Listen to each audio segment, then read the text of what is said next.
bien, Madame et Messieurs, nous sommes devant vous et nous sommes dans l'émission Pierre Vivante et la télévision R7.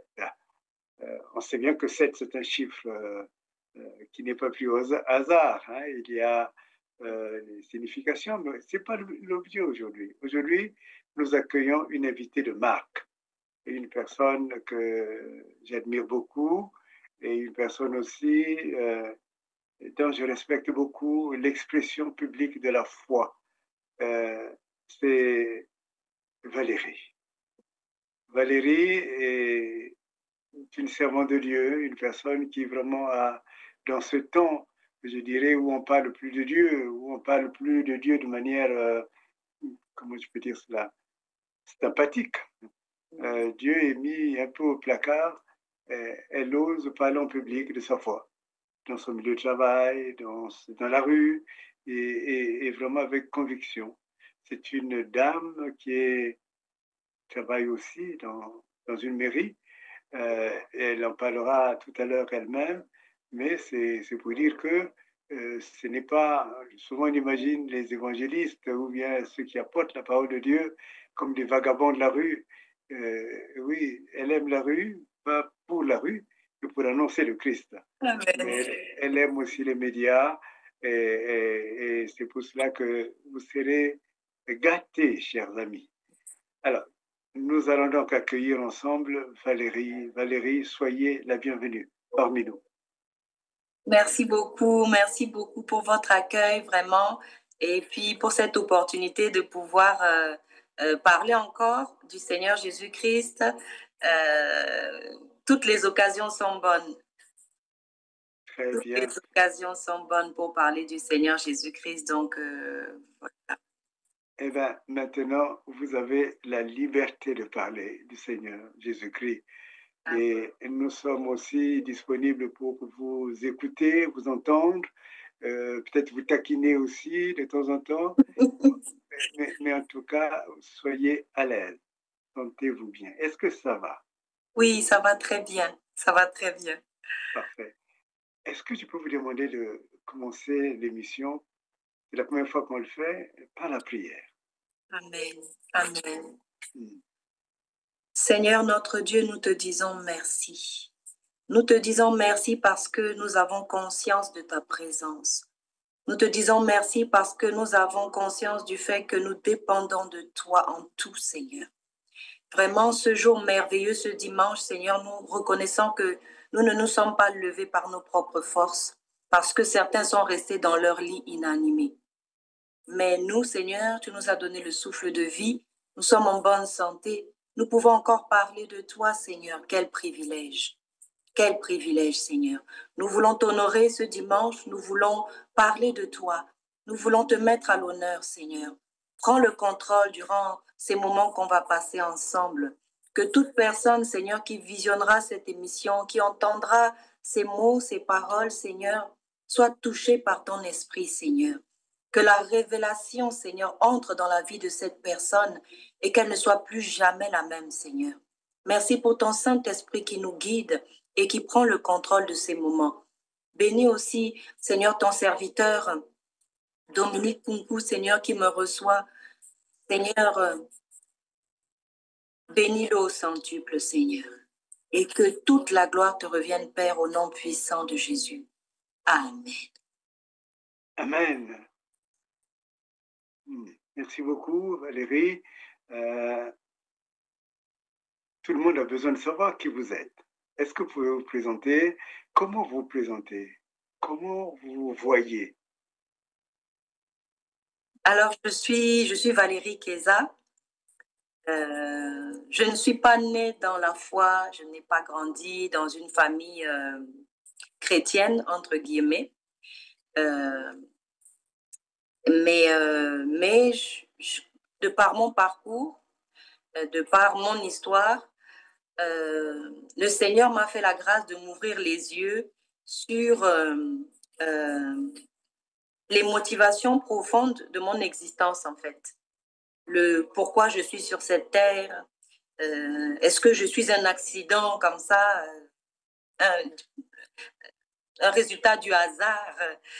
ou est-ce que j'ai été programmée par une haute intelligence?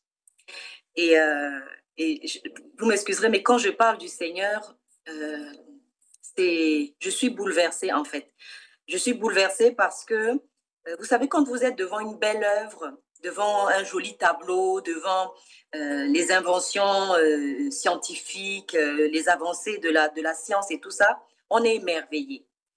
Mais quand je pense à comment Dieu m'a créé, j'en perds mes mots.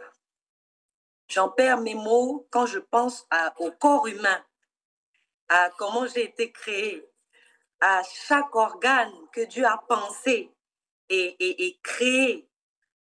Et du fait surtout que lorsque Dieu a créé l'être humain, il a dit, créons l'être humain à notre image. Et donc, je ne suis pas juste sur la terre comme ça.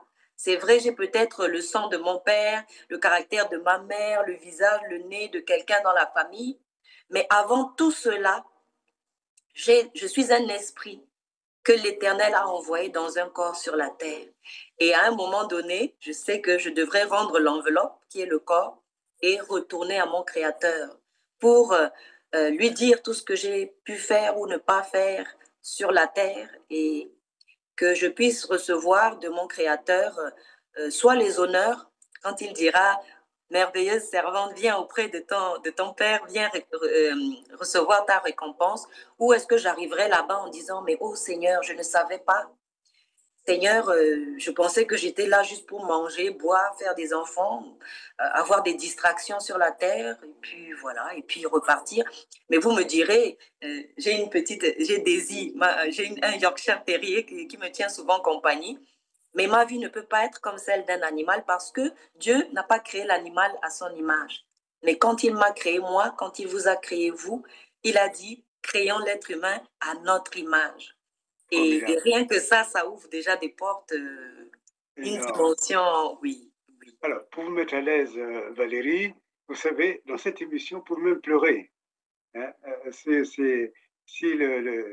votre cœur est touché, n'hésitez pas à verser une larme. Hein, il n'y a pas de sorte de prescription. Justement, nous voulons parler de cœur à cœur, de telle façon que votre itinéraire puisse impulser quelque chose d'autre dans la vie de ceux qui regardent, qui qu'ils soient hommes d'État, puisqu'il y en a, je sais, qui regardent cette émission, des hommes d'État, qu'ils soient des hommes et des femmes d'État, qu'ils soient un balayeur dans la rue, comme disait Martin Luther King, mais qu'ils soient un vendeur, une vendeuse, un intellectuel. Ici, c'est justement l'esprit que l'on cherche à atteindre pour donner du réveil, pour donner une autre manière de penser. Et donc, si vous-même qui parlez, l'émotion vous envahit, n'ayez pas peur de l'émotion, n'ayez pas peur de pleurer. Vous êtes, vous trouverez un mouchoir quelque part. Voilà. Ok. Ok. Je vais quand même essayer de rester lucide pour pouvoir parler et transmettre le message correctement. D'accord. Allez-y donc.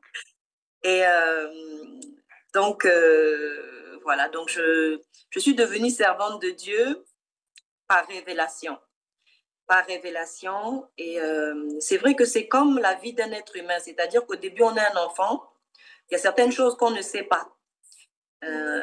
Et au fur et à mesure qu'on grandit, on découvre des choses. On découvre le monde, on découvre la nécessité de travailler, de se nourrir, les contraintes, la vie sociale, les contraintes sociales, les codes sociaux. Et lorsque, par exemple, dans la vie de quelqu'un, ces choses, ce changement, cette maturité ne s'opère pas, eh bien, il y a problème. On devient une personne qui ne peut pas vivre en société, qui ne sait pas comment parler, comment se comporter en société, comment vivre en société, comment survivre même dans la société, parce que je me suis rendu compte, quand j'étais plus jeune, j'étais naïve. Et je précise quand même que la naïveté, ce n'est pas une qualité de Dieu. C'est même un défaut. C'est un défaut.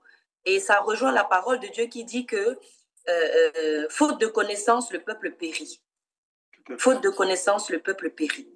Et c'est vrai que sans la connaissance, sans la révélation que Dieu m'a fait grâce d'avoir, eh bien, j'aurais été perdue dans ce monde. Et on en vient au thème de la délivrance parce que la délivrance, elle est nécessaire. Elle est incontournable. Oui. Voilà. Justement, Valérie, avant de parler de la délivrance, qui êtes-vous? Vous êtes née où? Oui, on va aller loin. Alors, je suis née à Bucarest, en Roumanie. Oui. D'une maman roumaine et d'un papa qui, jusqu'il n'y a pas très longtemps, on disait qu'il était centrafricain. Oui.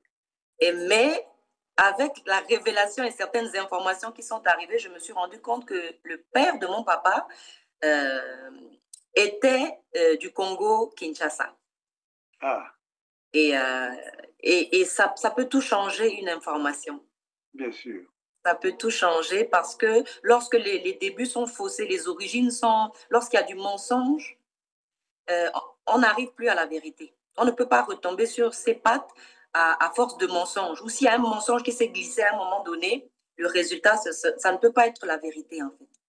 D'accord, tout à fait. Et voilà. Donc, je suis maman de 2 enfants qui sont grands aujourd'hui. Hein. L'aîné a 25 ans et le plus jeune 21 ans. Et la plus grande sert déjà le Seigneur et le deuxième est en formation. En formation, d'accord. Et alors, vous avez grandi où donc? À Bangui, à Bucarest, à Paris? Alors, je suis née en Roumanie, mais on a vécu mes premières 7 années, je les ai vécues à l'époque, c'était la Serbie, donc la Yougoslavie aujourd'hui.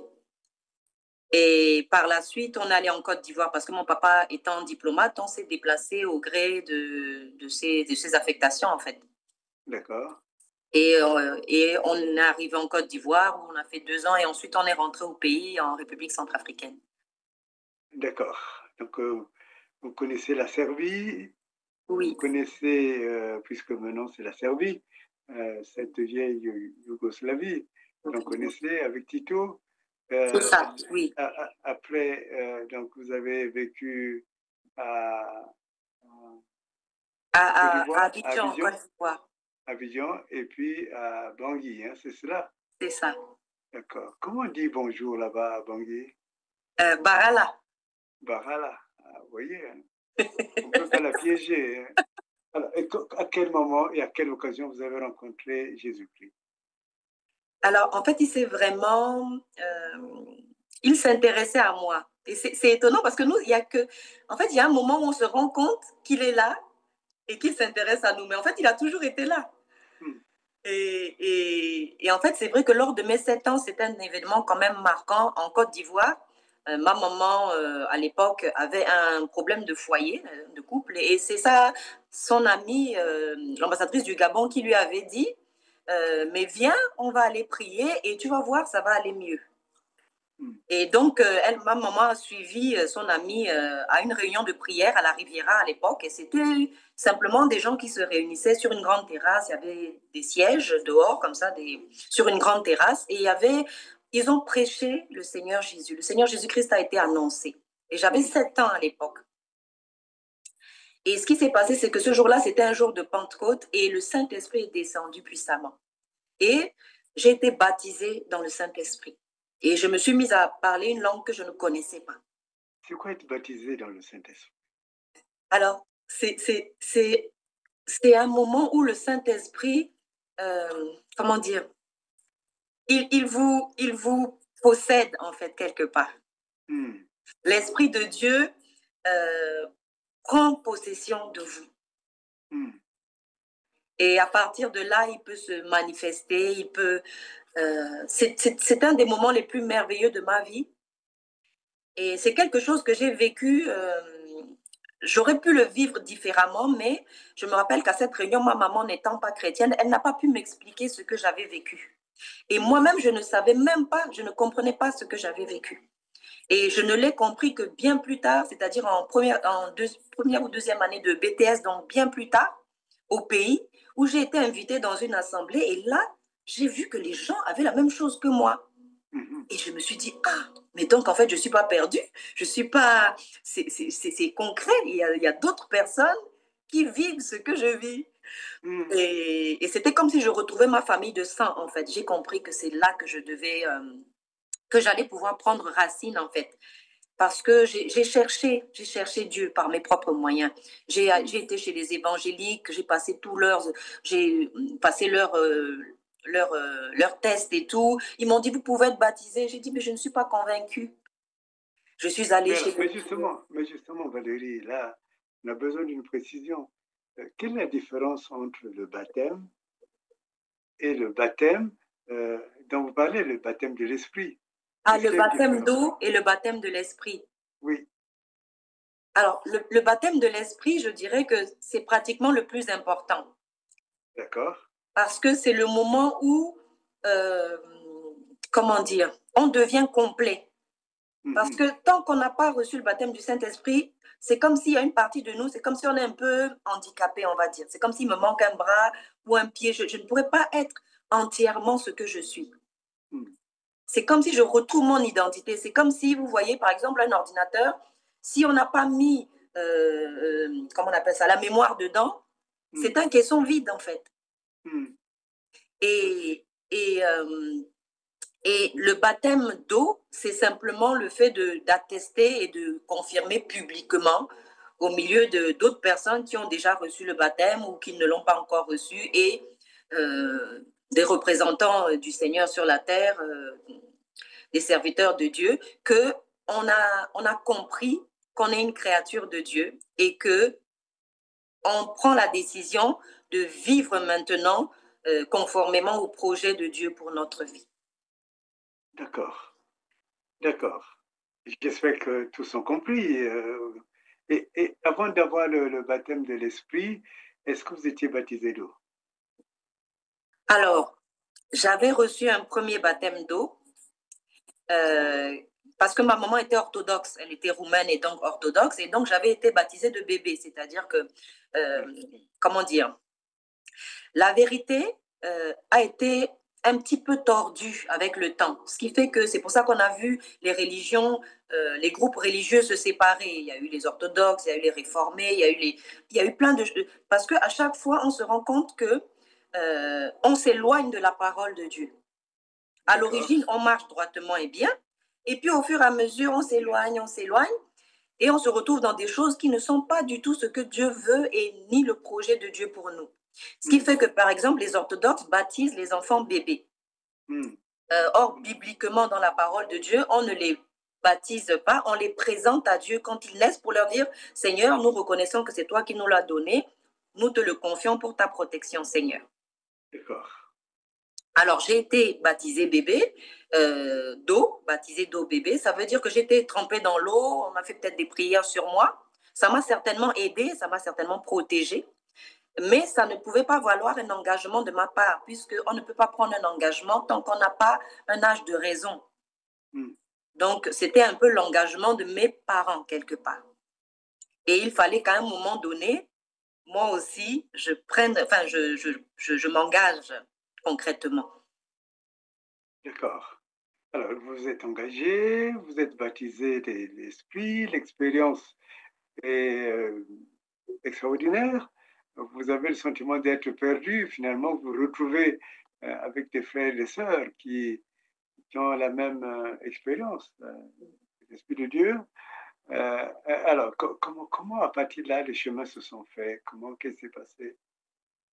Alors, à partir de là, j'ai commencé à bénéficier de tout ce dont un enfant bénéficie, en fait. Parce que c'est un package. C'est un package et au fur et à mesure, on découvre qu'il y a ça dans le paquet, il y a ça dans le colis, il y a la délivrance, il y a la guérison, il y a la restauration, il y a plein de choses et c'est comme un sac et il y a plein de choses que Dieu a prévues comme ça, des bonnes choses pour nous dedans. Oui. Et en fait, j'ai commencé à aller dans cette assemblée où j'avais vu d'autres personnes qui parlaient en langue comme moi, qui avaient le signe du baptême du Saint-Esprit. Et là, j'ai été guérie, délivrée aussi, puisque pour moi, c'est pratiquement la même chose, de l'asthme. De l'asthme, je suis arrivée un jour et j'ai vu une dame sur l'estrade témoigner. et elle disait qu'elle avait été délivrée de l'asthme. Et j'ai regardé, je me suis dit, mais Seigneur, si tu l'as fait pour elle, ça veut dire que tu peux le faire pour moi aussi. Et je suis rentrée chez moi, j'ai jeté tous les médicaments. Mon papa m'avait dit, oh, mais ma fille, si tu as une crise ici, on risque de te perdre. Mais j'ai tout jeté, j'ai fait confiance à Dieu. Et jusqu'aujourd'hui, plus d'asthme. Alors qu'on sait que l'asthme, en général, c'est chronique. Les médecins, des fois, vous envoient un peu à la montagne, changer d'air pour essayer d'améliorer un peu. Mais l'asthme, en général, est une maladie qu'on dit chronique. D'accord. Donc, ça, c'était ma première expérience. Et puis, le Seigneur a fait des choses comme ça dans ma vie.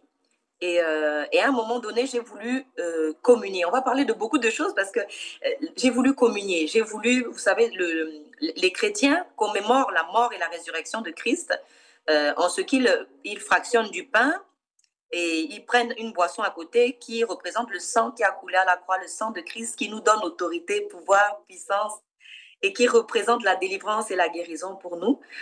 Et ils le partagent entre eux. Et lorsque j'ai vu ça arriver, je me suis dit, j'ai besoin de ça. En fait, je voulais déjà plonger dans toute la plénitude de ce qu'il y avait à offrir et à prendre auprès du Seigneur.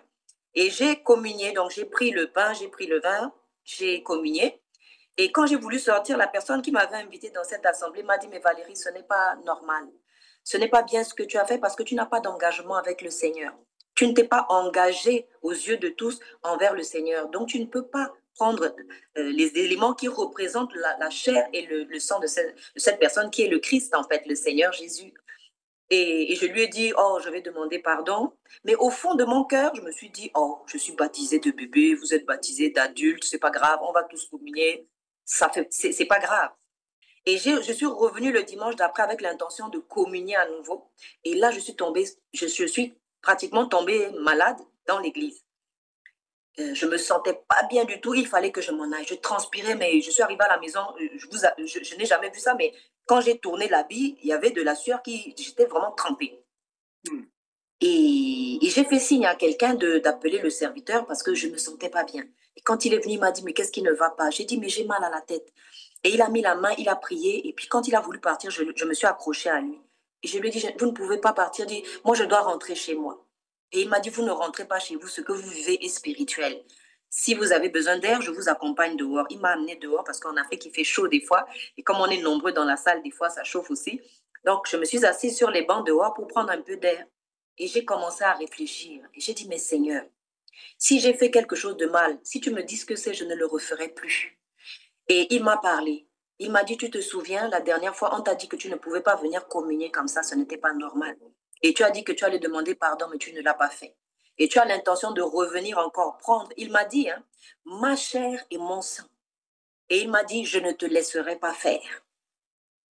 Donc, je ne pouvais pas faire de bras de fer avec Dieu. Je l'aurais perdu, lamentablement.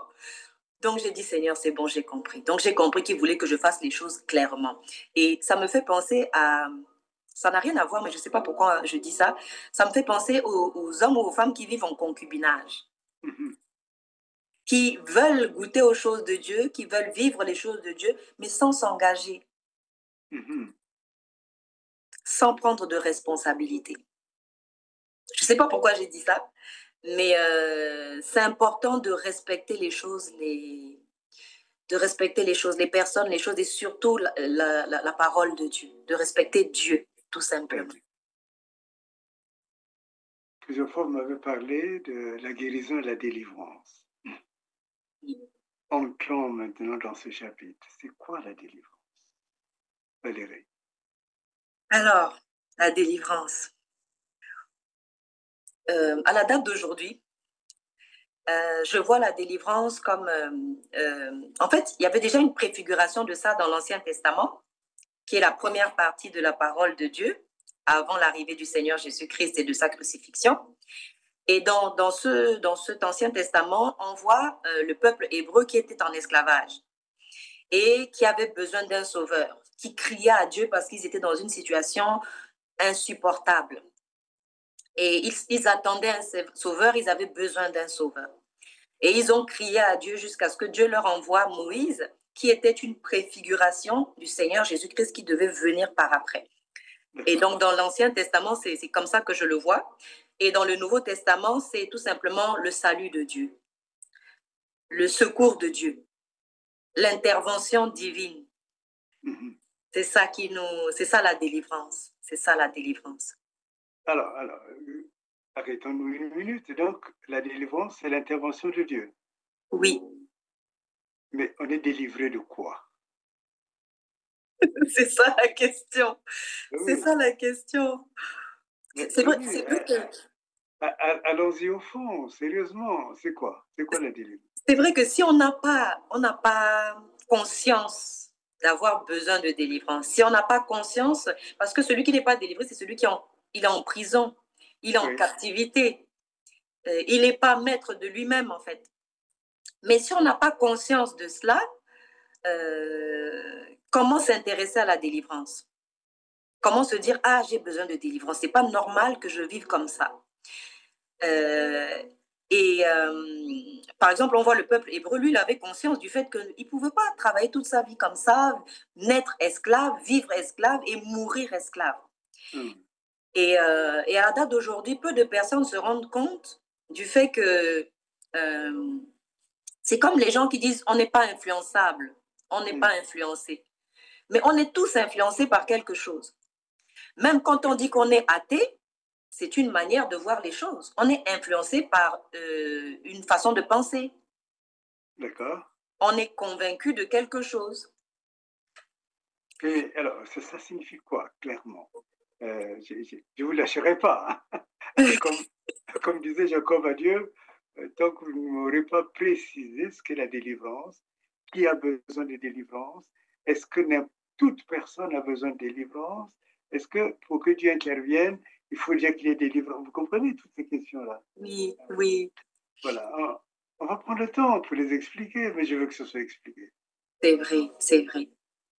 Alors, c'est vrai que, comment dire, de façon globale, euh, l'être humain, les êtres humains ont tous les mêmes gènes corrompus. Depuis le fait que Adam et Ève ont péché dans le jardin d'Éden, nous naissons, nous les êtres humains, toujours avec une ADN corrompue, une ADN qui n'est plus originelle. Parce que quand Dieu a créé les choses, elles étaient parfaites. Dieu ne crée que des choses parfaites. Il ne crée rien d'imparfait. Tout ce que Dieu Sauf, fait est parfait. c'est ça. Sauf que Adam et Ève, ils ont abîmé le gène humain. Et du coup, maintenant, du fait de cette corruption, est entrée la maladie, la mort, les divorces, la souffrance humaine de toutes sortes, les maladies, cancers et j'en passe, VIH, tout cela, c'est entré à ce moment-là. C'est-à-dire que Adam et Ève vivaient une vie parfaite. La présence de Dieu faisait que tout était parfait. Tous leurs besoins étaient satisfaits. Ils ne manquaient de rien. Ils n'avaient ni chaud, ni froid, ni faim, ni soif. En fait, ils avaient tout ce qu'il leur fallait. Et la présence de Dieu les comblait vraiment parfaitement, on va dire. Sauf que du fait que ça a été corrompu parce qu'ils ont désobéi à la parole de Dieu, parce qu'ils ont voulu faire autrement que ce que Dieu a prévu, eh bien, est entré le péché dans l'humanité. Et la seule solution au péché, c'est la délivrance. Parce que la conséquence du péché, c'est la mort. Oui. La mort physique, parce qu'à un moment donné, on va quitter ce corps, mais la mort éternelle. Et quand je dis mort éternelle, c'est-à-dire, je précise, la vie éternelle, mais dans l'enfer, dans un endroit où il n'y a pas la présence de Dieu. Et c'est comme vivre là où il n'y a pas de lumière, on est dans les ténèbres, on ne voit rien. Si je perds quelque chose, je ne peux pas le retrouver. Si j'ai quelque chose de valeur, ben, je ne saurais pas parce que tout est noir, donc je ne vois rien. Et c'est la nécessité d'avoir cette conscience du fait que tout être humain a besoin de délivrance. Il a besoin du secours de Dieu. Parce que s'il ne reçoit pas ce secours de Dieu, eh ben, il ira pour l'éternité dans un lieu de tourment. On a tous des choses, par exemple, qui nous manquent. Comment dire, notre vie pourrait être meilleure que ce qu'elle est. Mais il y a des choses qui viennent des fois nous rappeler qu'il y a cette histoire de péché non réglé, comme des conséquences en fait, des divorces, des meurtres, des assassinats, des tromperies. Adam et Ève n'étaient pas comme ça au début. Il n'y avait pas de je te mens, je vais te manipuler pour obtenir quelque chose de toi. Il n'y avait pas cela. Mais cette corruption du gène humain fait qu'il y a cette chose-là dans l'être humain et qui fait que des fois, on fait des choses qu'on ne veut pas faire. Vous allez voir, par exemple, des personnes qui vont poser un acte vraiment répréhensible et puis qui vont dire, je ne sais pas ce qui m'est arrivé. Vous voyez? Alors qu'à l'origine, Adam et Ève, il n'y avait pas tout ça dans le jardin d'Éden. Et cette délivrance, elle est nécessaire. Et Dieu, l'a fait intervenir dans nos vies à plusieurs niveaux. Déjà sur la terre pour faciliter notre vie, pour réparer des choses, par exemple comme un mariage brisé, des relations brisées, des familles qui ne se parlent plus, qui ne peuvent plus s'entendre. Et quand le Seigneur intervient, quand la délivrance de Dieu, le secours de Dieu arrive, les choses changent. C'est vraiment comme un baume, comme un médicament en fait, sur la terre. D'accord. Alors, si tout le monde a besoin de délivrance, qu'est-ce que vous pourrez dire à celui qui vous regarde ou celle qui vous regarde? Ce que je peux dire, c'est que, comment dire, je dirais qu'il est nécessaire de rencontrer Dieu. Il est nécessaire de rencontrer Dieu parce que hors de Dieu, il n'y a pas de délivrance. Le seul Dieu qui sauve, qui délivre, je dirais réellement, c'est l'Éternel. C'est l'Éternel, celui qu'on appelle l'Éternel. Parce qu'il y a plusieurs divinités. Les êtres humains aiment bien se créer des divinités, s'inventer des divinités. Mais le seul Dieu qui sauve, c'est l'Éternel. Et hors de lui, il n'y a point de salut. Il n'y a point de salut, de vrai salut, parce qu'il y a des semblants de salut. Il y a des refuges où on court, on se dit, ah, mais là, au moins, je serai en sécurité. Et paf, on se rend compte que ce n'était pas une sécurité. Que le sol est instable, que ça se dérobe sous nos pieds. Et on se dit, mais parce qu'on court des fois dans des philosophies, dans différents groupements qui ont des modes de pensée, des philosophies, en se disant, là, au moins, c'est la solution. Mais ce n'est pas la solution.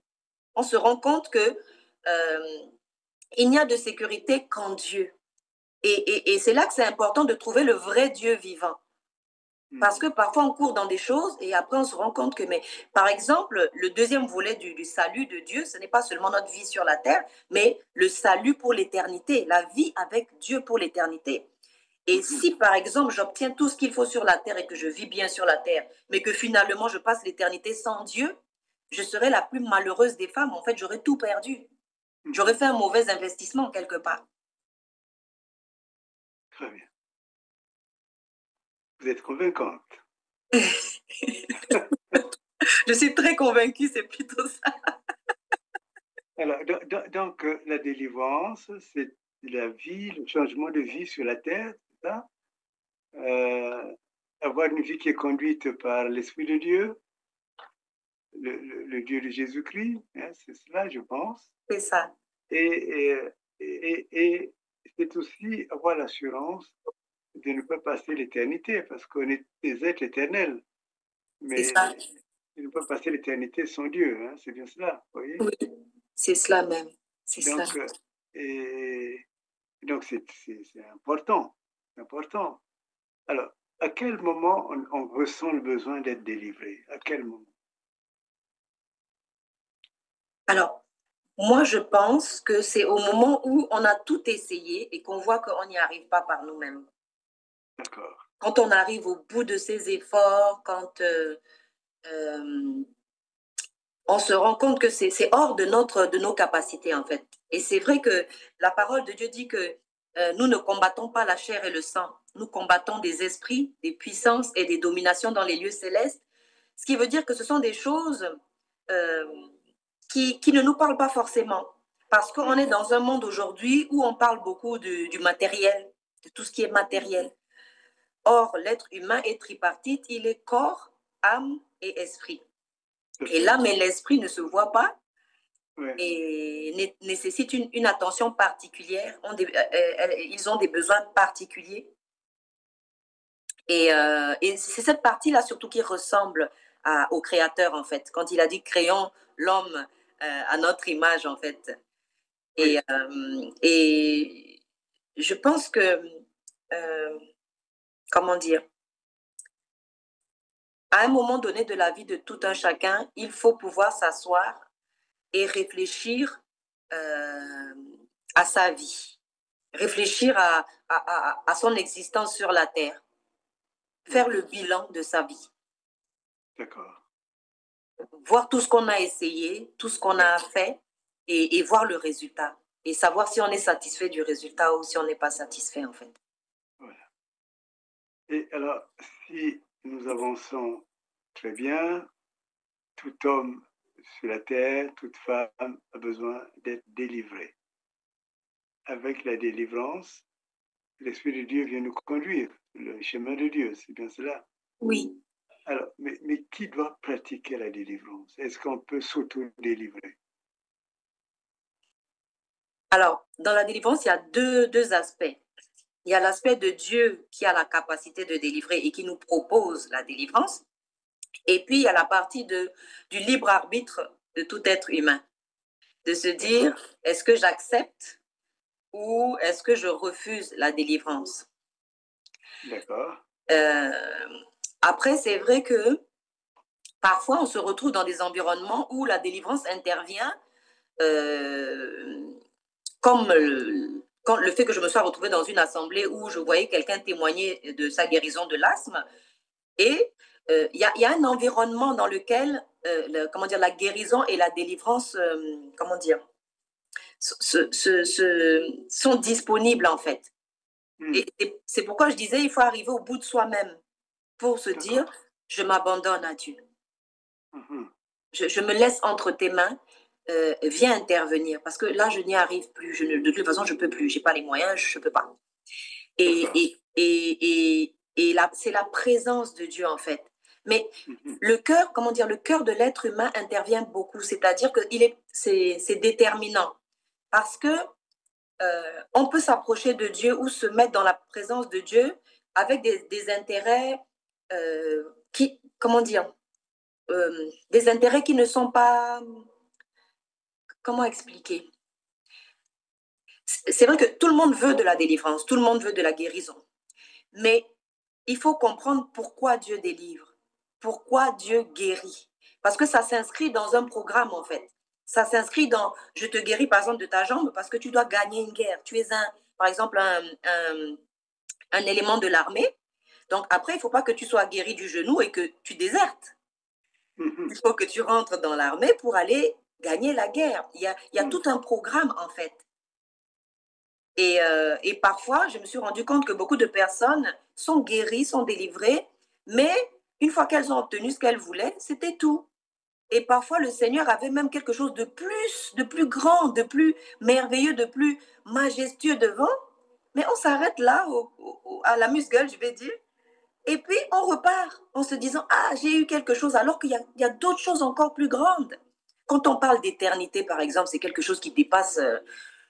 voilà, moi, je n'ai pas encore vu l'éternité. Je le crois et j'en ai conscience parce que la parole de Dieu en parle, mais ce sont des choses dont on parle, mais c'est comme si c'est inscrit en nous, mais on n'a pas encore vécu ça. Et pourquoi je veux être délivré, pourquoi je veux être guéri? Parce que c'est dommage de prendre juste le minimum et de laisser la grosse partie du gâteau là-bas. Et tout à l'heure, pendant que je pensais à ce thème, le Seigneur me remettait à la pensée vraiment ce passage où il y a eu les 10 lépreux qui ont été dans la présence de Jésus. Et Jésus leur a dit, allez vous montrer au sacrificateur. Il fallait qu'ils fassent preuve d'obéissance. Il fallait qu'ils aient la foi, la confiance totale en Dieu. Je ne comprends pas ce que tu dis, Seigneur. Seigneur, tu me dis d'aller me montrer. Tu vois bien, je suis malade. Mais la parole de Dieu dit qu'en y allant, ils furent guéris. En obéissant, en faisant confiance à la parole qui était sortie de la bouche du Seigneur Jésus-Christ, ils ont été guéris. Et il s'est passé quelque chose de dommage, de triste, c'est que un seul de ces lépreux est revenu dire au Seigneur Jésus merci. Peut-être pour dire aussi, est-ce que je te dois quelque chose? Comment je peux faire? Comment je peux participer à ça? Comment je peux être peut-être un vecteur de salut, de délivrance pour d'autres personnes? Mais tous les autres ne sont pas revenus. Eux, ils voulaient juste leur délivrance, leur guérison, et puis ils sont retournés chez eux. Et le Seigneur Jésus a dit à ce monsieur, ta foi t'a sauvé. C'est-à-dire que lui, il a eu quelque chose de plus que les autres. Les autres n'ont eu que la délivrance de cette maladie ponctuelle. Ce qui ne veut pas dire qu'il ne peut pas avoir d'autres maladies par derrière, avoir d'autres soucis, d'autres problèmes pour lesquels il faudra encore revenir auprès de Dieu. Mais l'autre... Délivrance, guérison, salut. C'est ça. C'est ça. Quoi? Quels sont les liens? Y-t-il des proximités entre ces expressions? Alors, la délivrance, par exemple, le Seigneur Jésus-Christ, quand il enseignait, par exemple, la parole de Dieu dit que les démons quittaient les corps. Donc, ils étaient délivrés. Mais la conséquence qui découlait de ça, c'est que les corps aussi étaient guéris, restaurés. Parce qu'on voit, par exemple, la femme qui vivait penchée comme ça, qui était courbée, elle avait besoin de délivrance, elle avait besoin de guérison. Et ça faisait que dans la vie de tous les jours, elle ne devait pas avoir une vie simple. Ça l'empêchait peut-être d'avoir du travail, d'avoir un bon époux, peut-être de mettre au monde. Et on voit que c'était vraiment une nécessité pour elle. Et quand le Seigneur Jésus est arrivé, parce que Jésus, sa personne, c'est la délivrance. Sa personne, c'est la guérison, sa présence. Rien que le fait qu'il soit là, les choses changent. Ça se voit sur le visage de la personne, ça se voit. Et les manifestations sont là. Quand j'allume la lumière dans une pièce, les ténèbres il n'y a plus de ténèbres. Et quand le Seigneur Jésus est dans la vie de quelqu'un, lorsqu'il fait son entrée dans la vie de quelqu'un, lorsqu'on est en présence du Seigneur Jésus-Christ, il y a des choses qui nous quittent parce qu'elles n'ont plus lieu d'être, elles n'ont plus de place, elles ne peuvent plus. Et la conséquence logique, c'est que ça se verra. Par exemple, les médecins appellent le fait de mettre au monde, le fait d'expulser le fœtus, la délivrance. Et en fait, non seulement la maman qui accouche, elle a un poids en moins, elle a accompli sa mission quelque part, et le bébé, c'est une personne en plus qui arrive dans le monde. Donc, il y a forcément des faits visibles, c'est-à-dire des preuves. Il y a forcément un témoignage, quelque chose d'incontestable. Mais les trois sont... En fait, ça fonctionne ensemble. C'est un package et ça fonctionne ensemble. On peut même utiliser un des trois mots dans les phrases qu'on veut faire. Qu'on utilise un mot ou l'autre, ça dira la même chose en fait. Ça représentera la même chose. Le salut. Alors, si on revient au contexte, vous avez grandi en Côte d'Ivoire, vous avez grandi à Bangui, vous avez des origines du Congo démocratique, c'est des beaux peuples, mais qui sont des peuples qui, je dirais, qui vivent la sorcellerie comme étant l'indépassable. Et quelqu'un qui échoue les études parce que quelqu'un lui a jeté un sort. Quelqu'un qui n'a pas de travail, il en est de même. Quelqu'un qui n'a pas d'enfant, une famille qui n'a pas d'enfant, un foyer qui n'a pas d'enfant, le soupçon bien souvent se pose sur la femme. C'est pas toujours la femme qui est stérile. Enfin voilà. Est-ce que cet enseignement parle? Est-ce qu'on peut délivrer quelqu'un de la sorcellerie? Cet enseignement parle. Il parle parce que on est en plein là dans un cas d'espèce où la parole de Dieu parle du renouvellement de l'intelligence. C'est-à-dire que comment s'opère la délivrance, comment s'opère la guérison, c'est par l'acquisition de la connaissance. Je disais tout à l'heure, un enfant, il y a des choses qu'il ne sait pas. Et au fur et à mesure qu'il grandit, il va acquérir des connaissances qui vont lui permettre de se débrouiller dans la vie, de s'en sortir. Et en fait, le fait de connaître Christ, de savoir qu'il peut vous délivrer de tout, qu'il n'y a rien, il n'y a pas d'obstacle à l'intervention de Dieu. Il n'y a pas d'obstacle. La sorcellerie est bien en deçà de notre Dieu. Parce que c'est tout ce que l'être humain crée ou fait ou fabrique ne peut pas être au-dessus de ce que le Créateur... il reste sur le trône, comme on dit. Et la sorcellerie, c'est aussi beaucoup d'ignorance. Parce qu'on peut rester en captivité, on peut rester emprisonné si on ne sait pas qu'en fait, on a droit à la liberté. J'ai vécu, bon, c'est juste une petite aparté, mais j'ai vécu un internement abusif en psychiatrie. Et oui, et à cause de ma foi, enfin, oui, à cause de ma foi.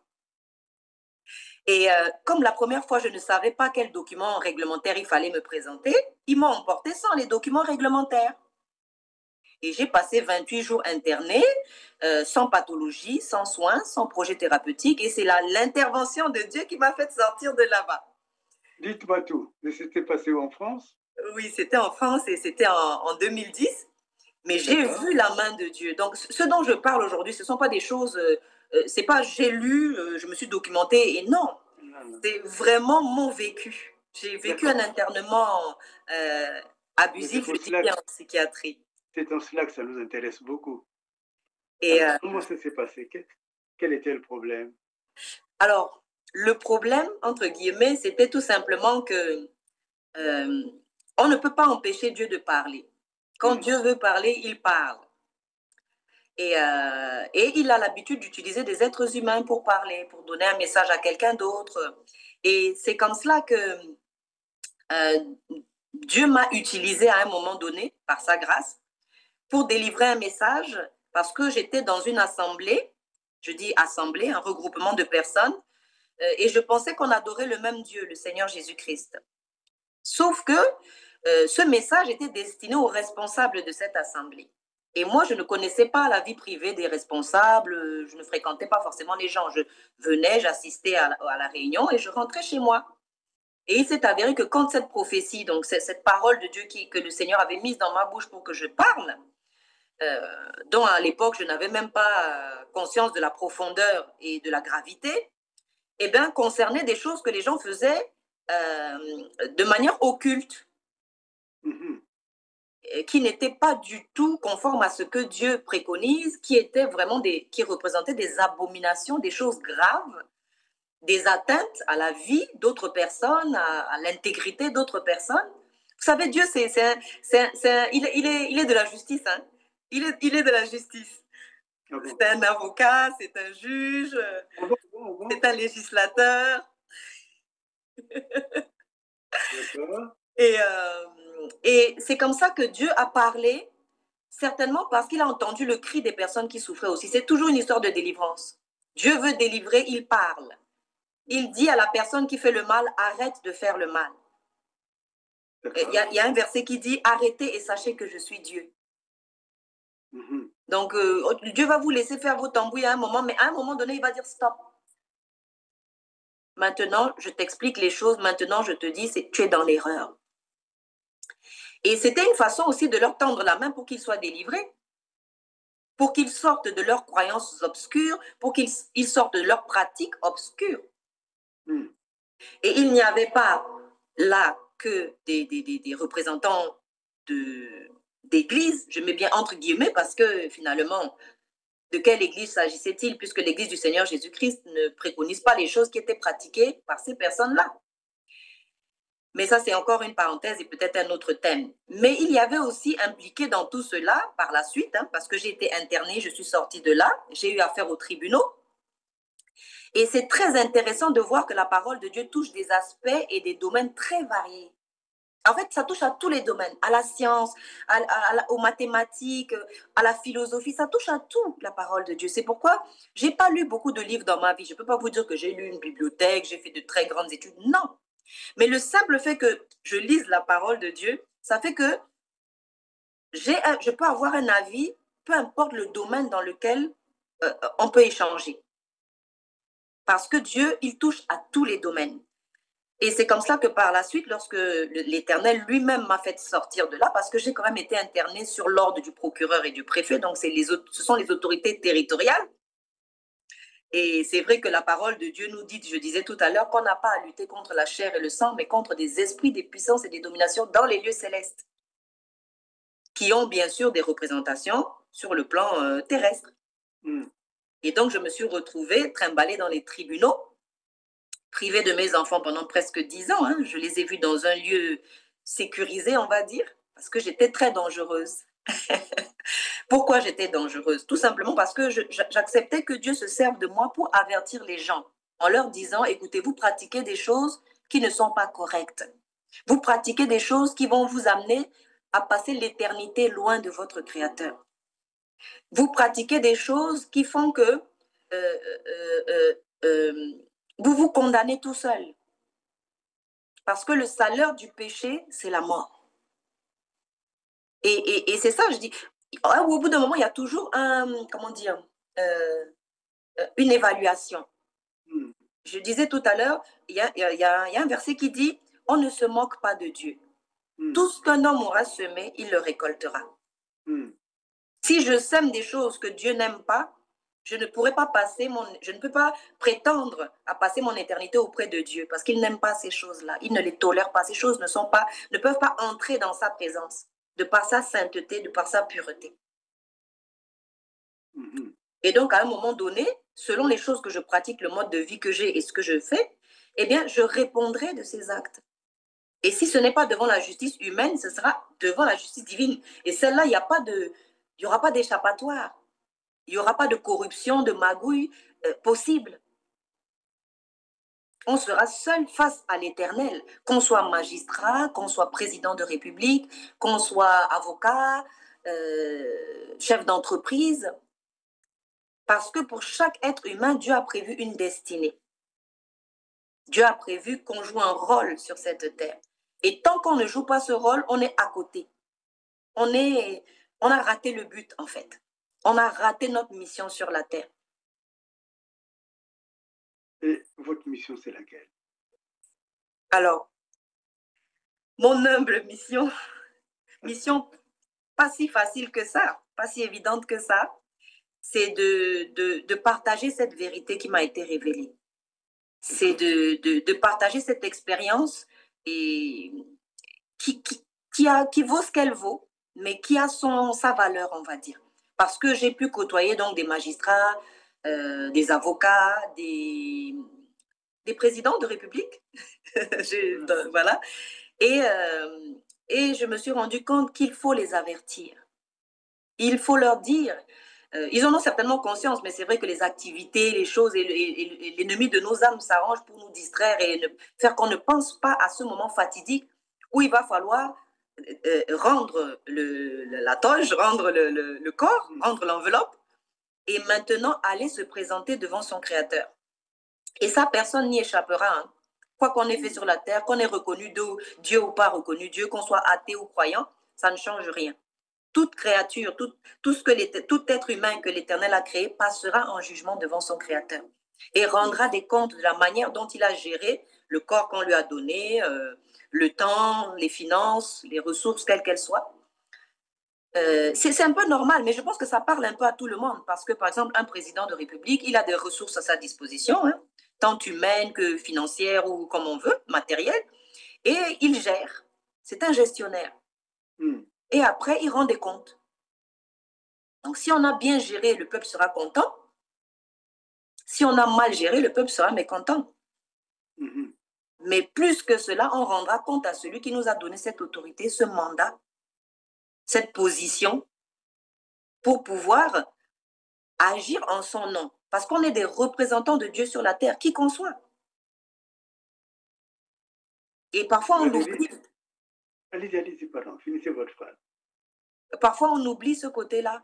Oui. Oui, on oublie qu'on est de passage sur cette terre. Oui. Valérie, prenons le cas d'une femme qui dit qu'elle est, comment on appelle ça, victime de la sorcellerie, qui veut vous parler, qui veut, quel soit le domaine, hein, soit le domaine de sa vie, qui dit qu'il ne s'en sort pas, il a des rêves, enfin voilà, beaucoup de choses. Qu'est-ce que vous allez lui dire? Alors, ce que je pourrais lui dire, parce que moi aussi, j'ai été confrontée au problème de la sorcellerie. Hein, je ne nie pas qu'elle existe, elle existe. Comment ça s'est... Ah ben c'est intéressant ça. Comment ça La parole de Dieu en parle. Et vous-même, comment vous l'avez vécu? Alors, moi, je l'ai vécu, j'étais confrontée à ça, je venais d'Europe. Oui. Et je découvrais ma famille du côté paternel en rentrant en Centrafrique. Oui. Et là, de mon jeune âge, hein, je devais avoir 9-10 ans quand je suis arrivée là-bas, j'avais des songes, donc je voyais des choses. Et je vais vous donner une petite anecdote. J'ai fait un songe une fois, je crois que je devais avoir 10-11 ans. Et j'avais vécu en Europe, hein, je venais de l'Europe, donc je ne connaissais pas sorcellerie et tout cela. Et je fais un songe dans lequel je vois un petit chien, tout petit, et que dans le songe, je voyais que c'était lui qui me protégeait. Et je me réveille le matin, tout simplement, je parle avec mon papa. Je dis, écoute papa, j'ai rêvé de ça la nuit, j'ai vu un petit chien. Et mon papa qui me dit, oh, le petit chien, oh, mais c'est notre totem. Ah, je me dis, tiens, bon, et j'ai prié, je me suis dit, parce que dans ma tête d'enfant, j'ai réfléchi. Mais écoutez la réflexion, je me suis dit, si c'est le petit chien qui me garde, ça veut dire que si quelqu'un arrive avec un gros chien, c'est fini pour moi parce que un chien plus grand, plus petit, défense, protection plus grande, moins grande, personne ne gagne. Ouais, tout à fait. Et je me suis dit, non, ça ne peut pas être un petit chien qui me garde, il faut que ce soit Dieu. Parce qu'un chien ne peut pas me garder, je suis en danger, là, je ne suis pas assez protégée. Protégée, voilà. Non, ce n'est pas suffisant. Et la sorcellerie, c'est trop petit. Parce que dans la sorcellerie, il y a des niveaux. Donc, si tu trouves quelqu'un qui a un niveau de sorcellerie ou qui ajoute des choses, bah, qui va gagner? Tu ne vas jamais gagner. D'accord. Et du coup, j'ai prié jusqu'à ce que je fasse un deuxième songe dans lequel je me suis vue, avec une flèche, j'ai transpercé le chien et je l'ai tué. Et cette histoire s'est arrêtée là, sauf que, pour preuve, lorsque j'étais encore mariée, on nous avait invités à un moment donné pour visiter le musée du Quai Branly qui se trouve à Paris et qui est un local dans lequel on a regroupé tous les objets de culte de la terre entière. C'est chargé en esprit, hein, c'est vraiment spirituellement chargé. D'accord. Des objets avec lesquels on fait des prières, sur lesquels on a fait des prières. Et donc, c'est très chargé. Il y en a de partout, des États d'Amérique, d'Europe, d'Asie, du monde entier. Et on est en train de visiter. Et à un moment donné, on arrive devant une vitrine. Et qui c'est que je vois dans la vitrine? Le petit chien.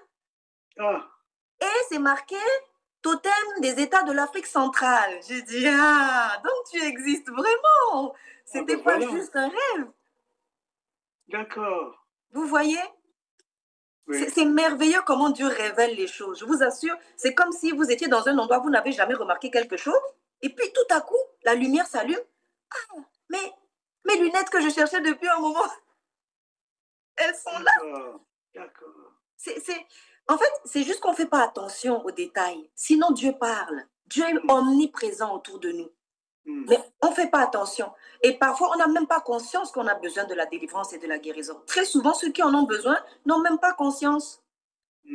Ou alors, ils se disent, de toutes les façons, il n'y a pas de solution. Voilà, ça fait des années que je suis dedans. Or, non, l'information est très importante.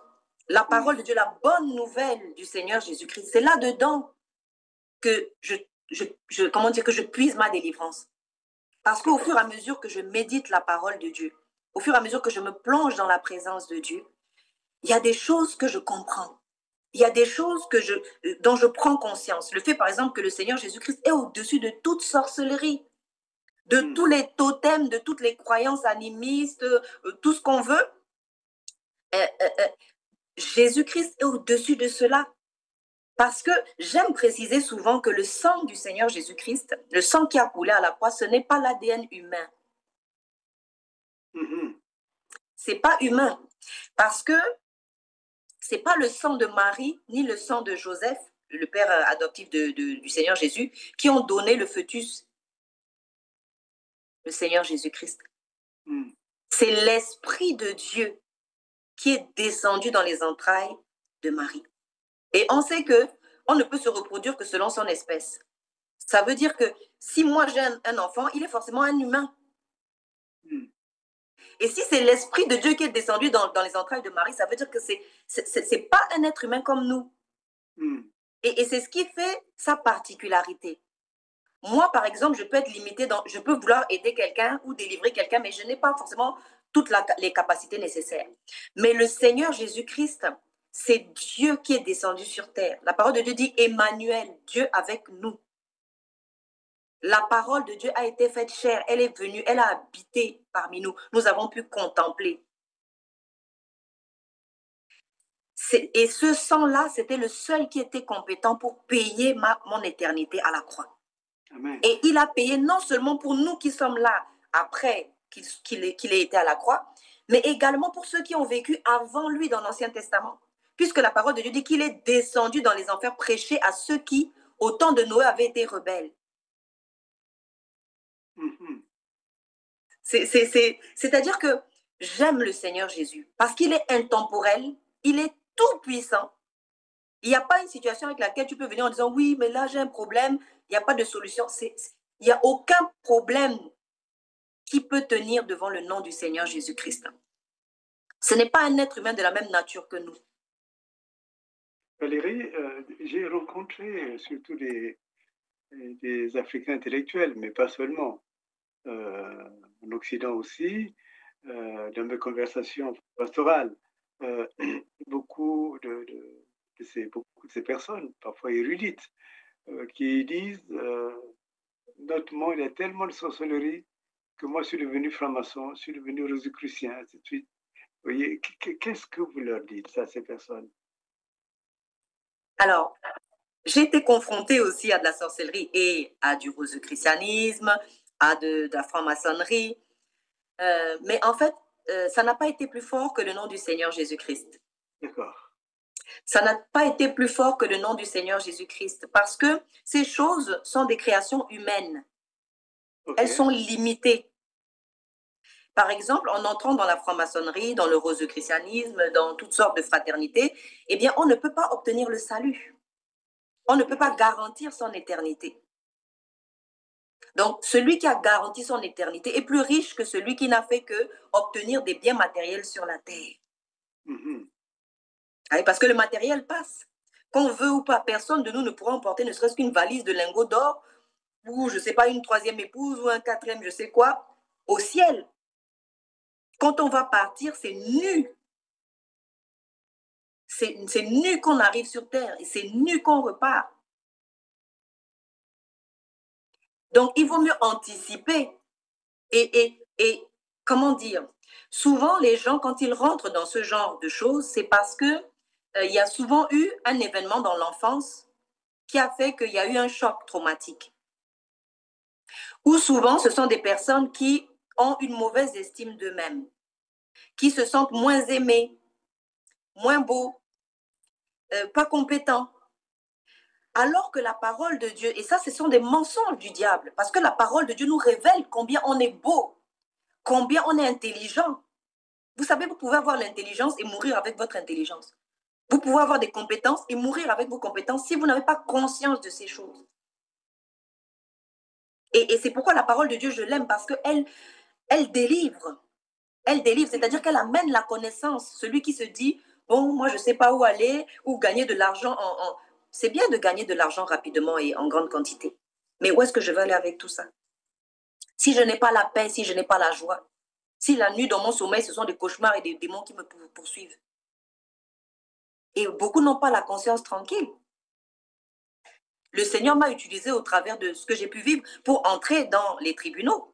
Et c'est vrai que lorsque le Seigneur m'avait donné cette parole, c'était une parole qui ne sortait de nulle part d'autre que dans la parole de Dieu. Et le thème, c'était dedans, c'est un des titres des textes de la parole de Dieu qui disait, comment dire, honte à vous, scribes et pharisiens.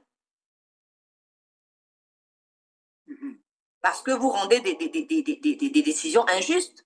Vous offensez la veuve et l'orphelin qui sont chers au cœur de Dieu. Et on ne peut pas indéfiniment offenser les bien-aimés de Dieu et ça va finir par nous revenir à la figure parce que tout ce qu'un homme sème, il le récoltera. Et c'est au moment de passer à la caisse que c'est difficile. Parce que quand on va te dire, on n'entre pas dans ces choses-là, le diable, il nous vole des choses. On n'entre pas dans ces choses-là sans sacrifier quelque chose. Et quand vous aurez sacrifié votre mère que vous aimiez tant, vous aurez sacrifié votre épouse avec qui vous deviez vivre toute votre vie, c'est comme si vous vous amputez vous-même. Et vous ne pouvez pas être heureux. Moi, je regarde les personnes qu'il y a eu en face de moi, c'était clairement des gens de ce genre de rassemblement, de croyances, de la franc-maçonnerie, c'était ça. Mais ils ne sont pas heureux. À quoi ça sert de défendre une théorie ou une philosophie qui ne me rend pas heureux? Moi, je viens vous parler de quelque chose qui m'a délivré, qui m'a restauré. J'ai l'assurance de mon salut. Aujourd'hui, si le Seigneur dit, bon, plie ton bagage, Valérie, je t'appelle là-haut, moi, je plie mon bagage, je m'en vais. Je n'ai pas peur, je n'ai pas d'angoisse. Je dors la nuit tranquille. Et c'est ça la délivrance, c'est ça la vraie délivrance. C'est ça la vraie délivrance. C'est ça la vraie délivrance. Valérie, oui, c'est bon. Quoi dire de plus? La délivrance, elle est là. J'ai l'assurance de mon salut. Qu'est-ce qui peut me perturber? J'ai été internée en psychiatrie, ça n'a pas pu me rendre malheureuse. Si je vous lis les conclusions des médecins à l'intérieur, pourtant j'ai été internée sous l'ordre de l'autorité territoriale.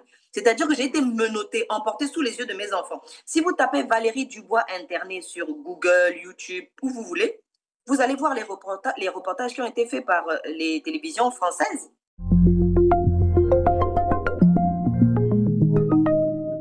Alors là, on est devant l'hôpital psychiatrique de Fleury-les-Aubrais, dans le Loiret. Et dans cet endroit, donc, j'ai été internée pendant 28 jours, en été 2010. Voilà, sur la base de faux certificats médicaux. Et depuis j'ai perdu la garde de mes enfants. Le mari a monté tout un faux dossier pour permettre son internement en hôpital psychiatrique avec l'aide d'un médecin et donc la production d'un certificat médical. Ma cliente a été internée de force pendant 1 mois. Il s'est avéré avec les mois et les années que le certificat médical sur lequel l'internement s'est fait était un faux. Ce qui est grave, c'est qu'une personne a pu être hospitalisée sur la foi d'un certificat d'un médecin qui a déclaré avoir examiné à telle date une personne, ce qui n'était pas la réalité. Et c'est sur la foi de ce certificat qui a été transmis à l'autorité publique que Madame Dubois a été hospitalisée. Et c'est bien ce certificat, son utilisation qui sont au cœur de ce dossier. Alors il est résulté de la décision pénale, mais qui faisait suite à une enquête, que jamais Madame Dubois n'avait été examinée pour des motifs psychiatriques par ce médecin. Elle s'était bien au contraire plainte de violences familiales, de violences conjugales. Le médecin alors avait constaté un certain nombre d'hématomes, mais jamais il n'y avait eu de consultation pour des motifs psychiatriques. Il l'avait examiné peu de jours auparavant, pendant 2 heures. Par ailleurs, il était son médecin traitant. Il l'avait donc examiné de très nombreuses fois, ainsi que sa famille, ses enfants, son mari. Et il avait donc une opinion assez précise et semble-t-il très circonstanciée sur l'état de santé psychique. Il y a une phrase inexacte dans un certificat médical. Ça ne signifie pas pour autant que tout le monde s'est ligué pour priver Madame Dubois de sa liberté. Bien au contraire, il s'agit d'un dossier dans lequel chacun a rempli son rôle aussi bien qu'il le pouvait, comme il le devait. D'ailleurs, et c'est important aussi, avec parfois certaines maladresses, certaines imprudences qui ont entraîné les conséquences juridiques, notamment au plan pénal, mais que voilà, les choses ont été globalement bien faites et ça c'est important de le dire et de le souligner. Quelle imprudence, quelle maladresse on peut être commise? Eh bien la rédaction d'une phrase inexact dans le certificat. Un mot qui disait que madame avait été examinée ce jour. Or, ce jour-là, elle n'avait pas été examinée. C'est la seule mention du certificat qui entraîne une qualification au plan pénal de faux. Cela ne signifie pas qu'il y a une cabale contre madame Dubois pour la faire enfermer à tout prix. Loin de là. France 3, Julien Courbet, Sophie Davant, les plateaux. Mais cette joie, elle ne dépend pas des circonstances. Elle ne dépend pas de si j'ai à manger, pas à manger, à m'habiller ou pas m'habiller. Ça ne dépend si on m'a parlé bien aujourd'hui ou si on m'a dit des choses gentilles ou méchantes. Ça ne dépend plus de ça. C'est-à-dire que c'est quelque chose, on ne peut plus me l'arracher. Vous savez, on a torturé des chrétiens. Ici, en France, il y a des arènes. Là où on jetait des chrétiens au lion. On donnait votre fils. On dit, tenez, vous abdiquez de la foi chrétienne ou on jette votre enfant dans l'arène pour les lions. Et les parents ont laissé les enfants comme ça partir. Et il y a même un chant qu'un papa, on a jeté tous les membres de sa famille comme ça. Il ne pouvait pas abdiquer de sa foi. Et il faut être vraiment avoir des preuves concrètes pour être comme ça. Parce que sinon, tu ne peux pas. Tu vas te dire, oh, mais est-ce que ça vaut le coup ce que je crois là? Mieux, je laisse tomber. Non. Cette chanson dit... C'est quoi la chanson? Vous pouvez la chanter? J'ai décidé de suivre Jésus. Et comment vous le chantez? Oui, j'ai décidé de suivre Jésus. C'est en anglais que je la chante, mais les mots en français me... Mais allez-y en anglais, allez-y. I have decided to follow Jesus. I have decided to follow Jesus. No more going back. Je ne peux plus reculer. Je ne peux plus reculer. J'ai décidé de suivre Jésus. Et ce monsieur, à chaque fois qu'on jetait un des membres de sa famille au lion, il chantait à nouveau cette chanson. Et ce qui s'est passé, c'est que c'était dans une tribu où on mangeait, c'était des cannibales en fait. Et on a tout jeté, on a tout tué comme ça. Et on l'a tué aussi.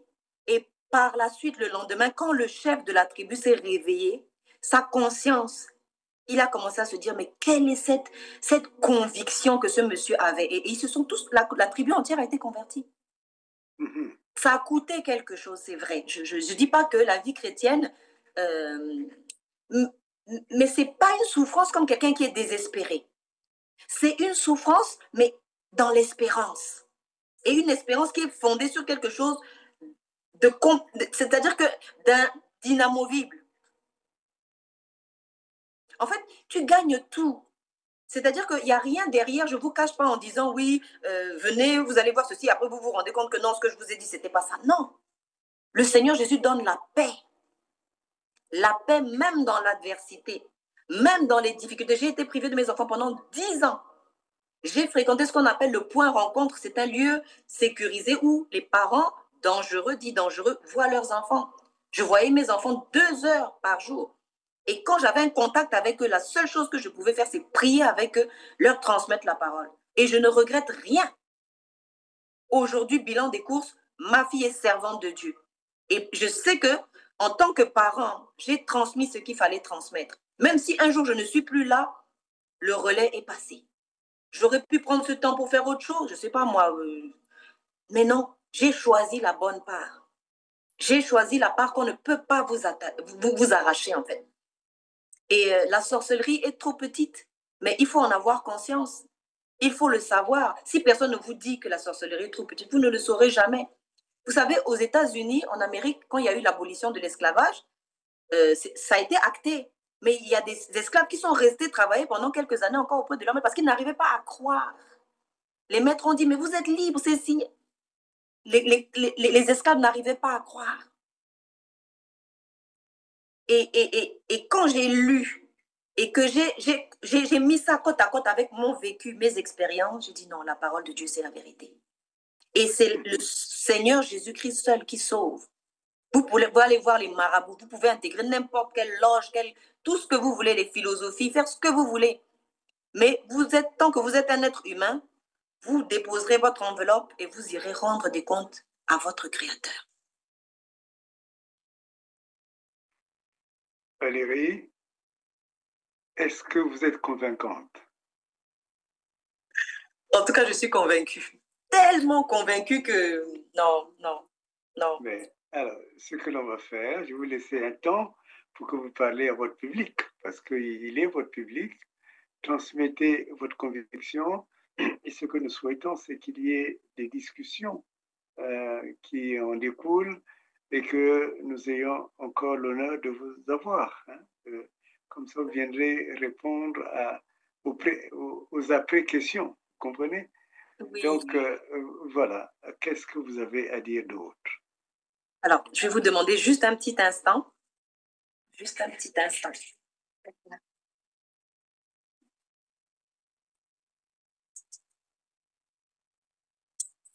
Voilà. Merci Seigneur. Alors, ce que je pouvais dire, c'est que pour conclure un petit peu, c'est que la parole de Dieu est la vérité. Et elle vaut le coup d'être expérimentée. Elle vaut le coup d'être expérimentée. Et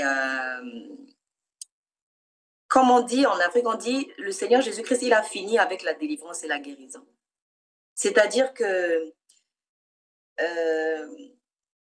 c'est pratiquement, quand on relit les textes qui concernent les délivrances et les guérisons, on dit « vous avez été guéris ». Vous avez été guéris. Donc, c'est déjà accompli, en fait. Mais le fait de prendre conscience de cela, ça change tout. Ça change tout. C'est juste comment dire, le fait de prendre acte. Le fait de recevoir l'information.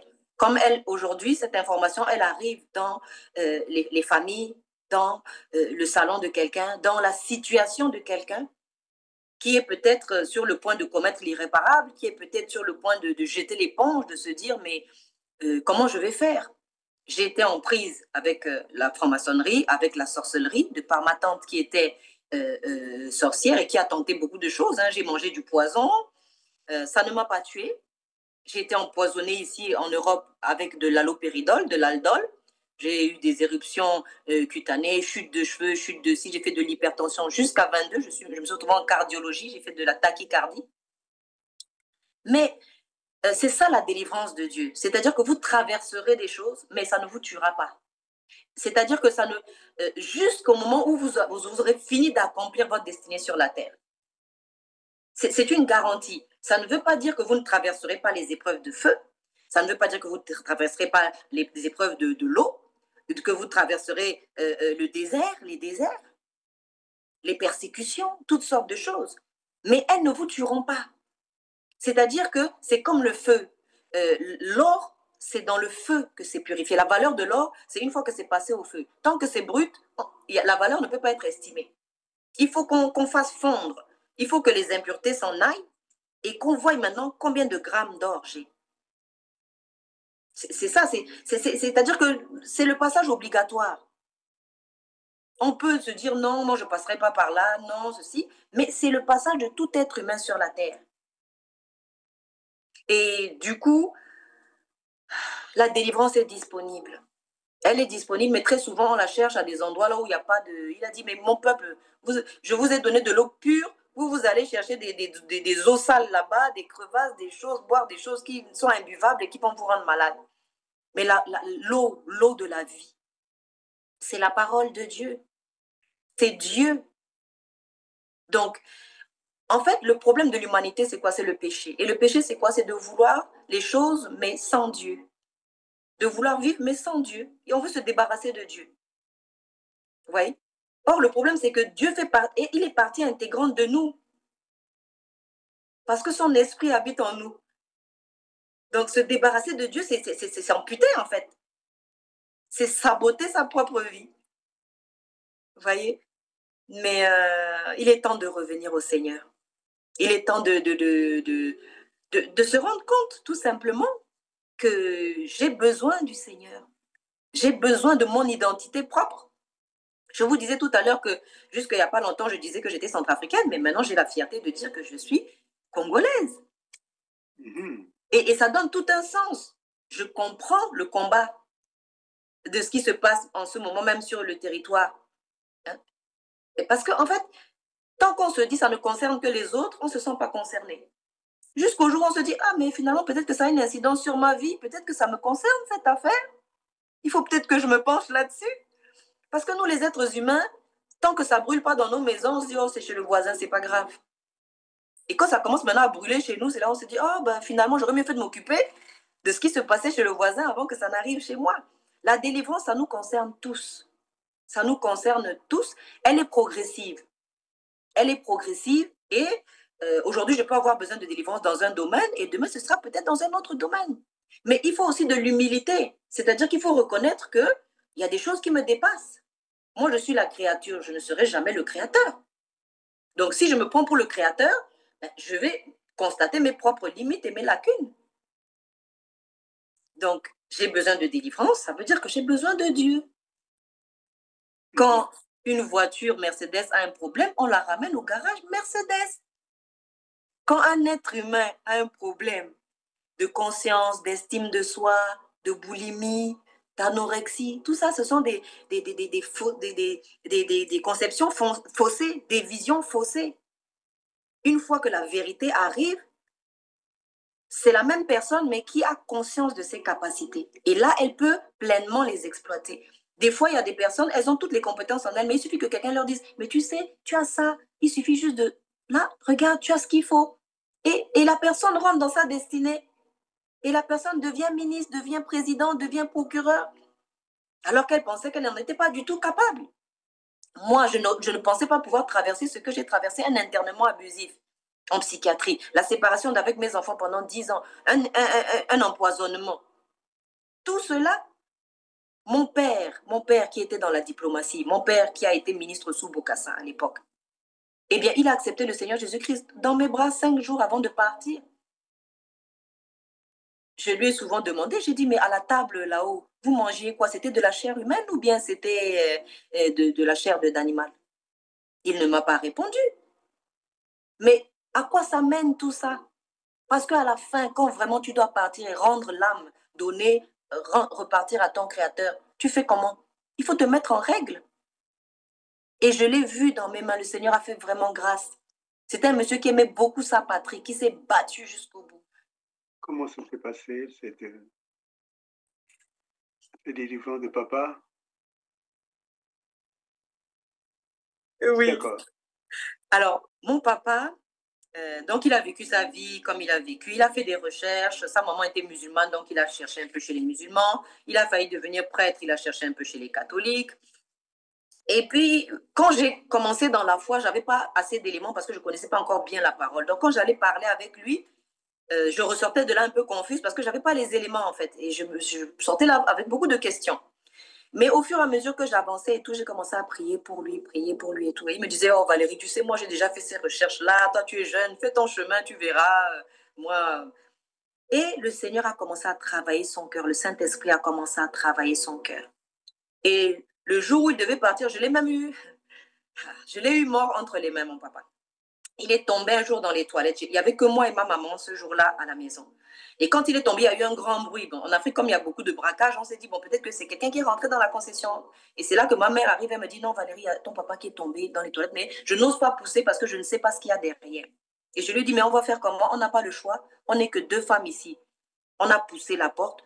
Mon papa, il y avait un corps, mais il n'y avait plus son esprit dedans. Il n'était plus là. Plus de respiration, rien. Et c'est comme ça que je secoue en pleine nuit. Au nom de Jésus, réveille-toi. Et j'ai senti comment le souffle, son souffle qui était parti, son esprit était parti, est revenu en lui. Il a recommencé à respirer. Et il m'a dit, pourquoi tu cries comme ça? Mais c'était l'émotion. Parce que d'avoir son père comme ça, un corps mort dans les mains, mais je n'avais plus conscience de rien, de où j'étais, ni qu'est-ce que j'étais. L'urgence, j'ai agi dans l'urgence. Mais je savais que Dieu ressuscitait les gens. C'est ce qui m'a sauvé à ce moment-là. Sinon, ben, j'aurais dit, bon, ben, il est parti. Et on l'a ramené dans son lit. Et le lendemain matin, j'ai dit à ma mère, j'ai dit, je veux prier avec lui. Si tu veux, après, tu pourras l'emmener à l'hôpital. Et je suis allée dans sa chambre, je lui ai proposé de prier. Parce que mon papa n'était pas toujours d'accord quand j'allais à l'église. Hein. Des fois, c'était compliqué. Et je lui ai demandé, mais papa, est-ce que tu veux bien que je prie pour ta maladie? Il m'a dit oui. Vous savez, des fois, il y a des situations qu'on vit, ce ne sont pas des malheurs. Ce sont juste des choses qui nous permettent de saisir la grâce de Dieu avant qu'il ne soit trop tard. Et j'ai prié pour lui et j'entends dans mon cœur, conduis-le à Christ, conduis-le à Christ. Et j'ai dit, mais papa, est-ce que tu veux bien accepter le Seigneur Jésus? Il me dit oui. J'ai prié, il a accepté le Seigneur Jésus. J'ai dit à ma maman, j'ai dit, c'est bon, tu peux l'emmener. 5 jours plus tard, on m'appelle, il était à la morgue. J'arrive, il y avait la dame avec le brancard, elle est venue vers moi, il y avait déjà le drap blanc dessus. Elle ouvre je vois la tête, je mets la main sur la tête, je voulais encore prier. Or, pendant qu'il a été malade et qu'il était tombé, j'avais dit au Seigneur, tu ne peux pas le prendre. Le jour où il t'accepte, tu pourras le prendre. Et c'est ce qui s'est passé. Quand j'ai voulu mettre ma main, le Seigneur m'a dit, ton travail s'arrête là. Ce que tu m'as demandé, maintenant il m'a accepté.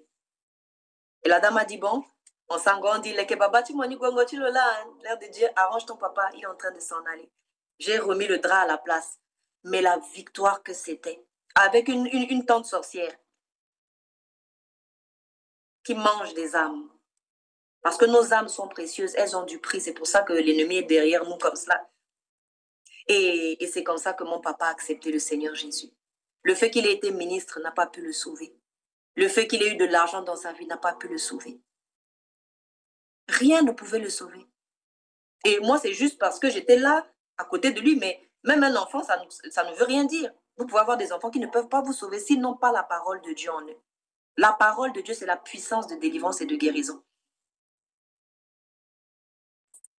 Madame Keza, nous allons clôturer notre émission. Est-ce que vous accepterez de revenir une autre fois? Oh oui, avec plaisir, avec plaisir. Écoutez, vraiment. En tout cas, nous allons vous transmettre les réactions que nous allons recevoir. Vous y répondrez. Comme ça, il y a un lien direct et nous aurons la joie de vous recevoir à nouveau. Merci, merci beaucoup. Vous êtes brillante et convaincue. Merci beaucoup. Merci à vous, merci. Merci infiniment, cher ami. Merci d'être venu. Nous avons accueilli une invitée de marque, Madame Keza, qui est une chrétienne. Elle nous a parlé à cœur ouvert. Et vous pouvez réagir, nous répondrons, elle répondra. En tout cas, c'est pour nous, à pierre précieuse, un grand événement que la présence de Madame Keza. Merci infiniment. Que Dieu vous bénisse.